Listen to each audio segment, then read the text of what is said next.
When I was fresh out of undergrad, which was a long time ago, I was a high school teacher for a couple of years.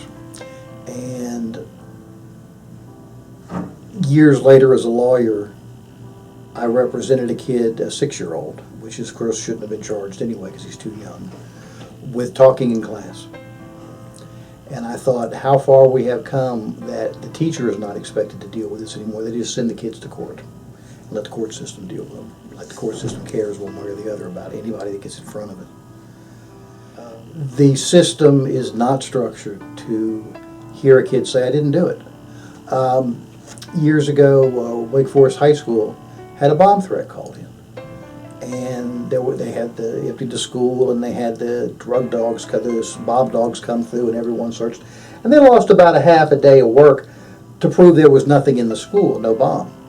So they had an assembly at the end of the day, and the policeman came up and he said, look guys, that's a very dangerous thing that happened. You know, things can go wrong, and the police aren't supposed to be here unless they're needed here. So if any of you know anything about what this is, please come to the police station and tell us. The police station's just over the hill from the school. My kid, who I represented, walked over the hill and told the policeman who called the bomb threat in, because he knew. They arrested him for calling a bomb threat in. One of the things we've seen a lot of is the teachers no longer being expected to deal with discipline problems in the classroom.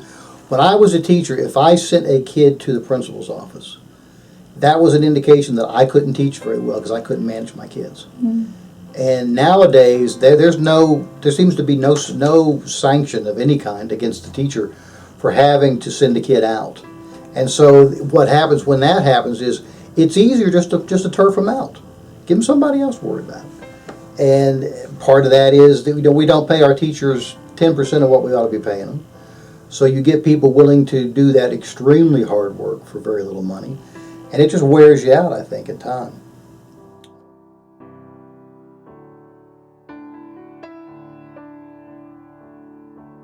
And so a lot of what we need, the system needs, are more humane prosecutors.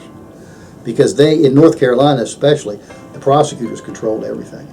And they pick the day of the court hearing, which means they pick the judge. We don't talk about it that way, but picking the court date lets you pick the judge because you know who the judge will be on that day.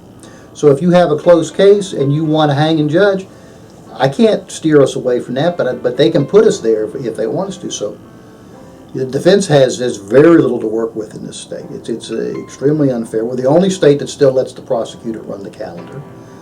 A neutral calendar official would be easy as the devil to get.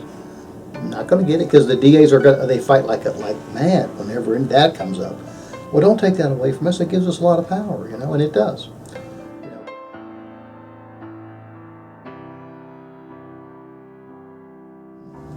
We ought to be teaching civics again, and we ought to be teaching felony murder rule and accomplice liability to kids in 8th grade.